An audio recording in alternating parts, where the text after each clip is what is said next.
Okay, welcome to part 3 of the cartoon flashback. I've already reviewed Tiny Toons, and I was ending part two of my review on my flashback on the Yu-Gi-Oh!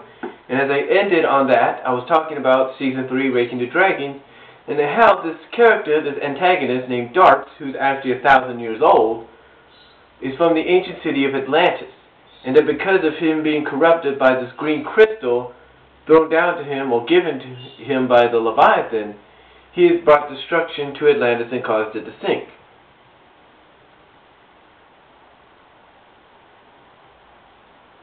Now, basically, how does this deal with the Pharaoh?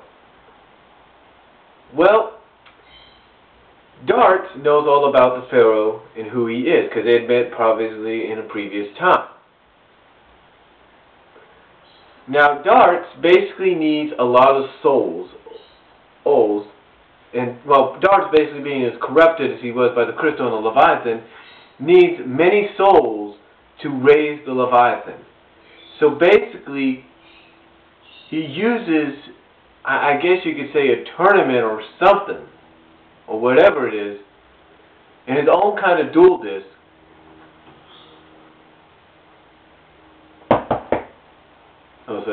His own kind of duel disc to basically capture soul after soul and even use people to do his bidding. In fact, one of the people that he uses to do his bidding is Mai Valentine. He basically corrupts Mai's mind and makes her think that her friends abandoned her, never wanted anything to do with her. Now, Mai ends up being like this for about half of the season, maybe 15 episodes. I don't know how many episodes, but it's not that long, until finally, through Joey's sacrifice of his soul, is she freed. But then, as she goes to confront Darts, she ends up losing her soul as well. Well, to one of his henchmen, Raphael. Now, however, his henchman Raphael finds out the truth, that Darts had just been using him, and that Darts was responsible for the destruction of his family. And again, how does this all play out? How does this all play out? Well, basically, what happens is that Yugi's soul is basically taken. In other words, Yugi has this duel. And instead of allowing the Pharaoh, which he ends up losing, instead of allowing the Pharaoh to be sacrificed, the Pharaoh Yugi ends up pushing the Pharaoh out of the way. I don't know how. Basically, he uses the magic of the Millennium Puzzle to push the Pharaoh out of the way of the Soul Taker, of the triangle. Well, you get that little star thing, whatever it's called, hexagon, if you will. He ends up pushing the Pharaoh out of that, and the Pharaoh is spared, but Yugi is taken up. Now, this upsets a lot of people. It upsets Taya, but it also upsets Rebecca. Now, if you don't know who Rebecca is, Rebecca ended up debuting in towards the end of the first season of Yu-Gi-Oh!, where she at first accused Yugi for stealing a card of her father's, but then found out the truth, and Yugi gave her a card out of friendship. Now, Rebecca does. Now, if you know about that, you might notice also in this third season that she has a different look and she has glasses. And she also proclaims Yugi as her boyfriend, which of course infuriates Taya. But anyway, getting back to what I'm saying, this upsets all the friends. This upsets all the friends. And basically the entire season is spent trying to get the soul of Yugi back, as well as the other souls that have been taken. Now, how Seto Kaiba plays into this is real simple. Seto ends up is basically confronted. At first, he thinks by Pegasus. He thinks Pegasus is behind everything that's happening, but then finds out it's another one of Darts' henchmen who Darts has made believe that Seto is responsible for what happened to his family and to his little brother.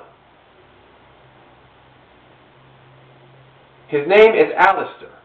So basically, he confronts Seto through this whole thing.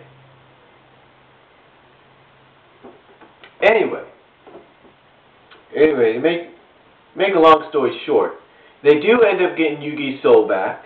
They do end up getting Yugi's soul back, but unfortunately, they cannot get the soul of everybody else back until they beat the Leviathan, in which they do.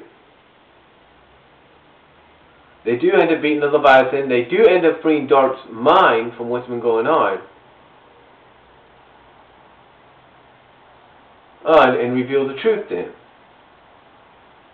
Now, we end up then going into Season 4, if you will, where we start out with the KC Grand Championships, which of course Yugi wins, but we find out is being disrupted and corrupted by a longtime rival of Seto's, who feels as though Seto stole his idea for the holographic card designs in holographic card game. And then we are taken into the longer-rated finale. Basically, the Pharaoh, Yugi, and then later on Yugi, along with his friends, are all sent back in time, if you will, into ancient Egypt. But we find out that this is all, that actually the Pharaoh is in a game, is playing a game unexpectedly with Dark Bakura, who he later finds out is Zork. Now what happens, basically, is typical Yugi. In the ancient world, they end up defeating Zork. They end up facing off against Zork, and everything looks like it's, we end up getting the typical thing. Oh, and Dark Bakura ends up possessing Tristan's body. But then Yugi is able to free him, Yugi on his own. But then, of course, we go into the typical Yu-Gi-Oh deal, where Yugi, along with his friends, end up defeating Zork, because they find out since they're in this world that I guess can allow them to do anything, they're able to summon their dual disc. So they summon the dual disc, and basically by helping the Pharaoh defeat Zork once and for all and destroy the Dark Spirit within the Millennium Ring. Then, of course, we get the long-awaited duel between the Pharaoh and Yugi. Yes, the Pharaoh and Yugi. Basically what happens is for the Pharaoh to join his friends from the past, who are basically identical to many of his friends in the future, almost, he has to face Yugi in a battle. Now, Seto doesn't believe Yugi's going to be facing the Pharaoh because he thinks Yugi's just making this all up, until he sees with his own eyes that this whole time Yugi and his friends have been telling the truth. Now, of course, Seto's upset at the fact that this whole time Yugi's been having the Pharaoh win his duels for him, until he sees during the duel between Yugi and the Pharaoh that Yugi, not only was he able to do what no one else could do, and that's defeat the Egyptian god monsters, but finally realizes that Yugi, even without the Pharaoh, is a true duelist and the true king of games. So basically, to make a long story short, Yugi defeats the Pharaoh, and right at the last second, if you will, basically right down to it, defeats the Pharaoh, frees him, and allows him to join his friends. Now, of course, Yugi's saddened by this, Joey and Tristan are saddened by this, of course, and even Teia's saddened by this. Because of course, you know, Teia is in love with the Pharaoh, so she doesn't want him to go. In fact, she's the first one that says it when he's about to leave, saying, "Don't go." But anyway, long story short, Pharaoh is able to return to the life he needs to be in, and thus ends the series. Of course, they do have a couple of spin-offs called Capsule Monsters, but those are just a mini-series that should have been aired before the whole KC Grand Championship deal. But that's my review on both Tiny Toons and Yu-Gi-Oh! On the Cartoon Flashback Episode 14, 3-parter. Hope you enjoyed it. You got any comments? Let me know. I'll talk to you all later.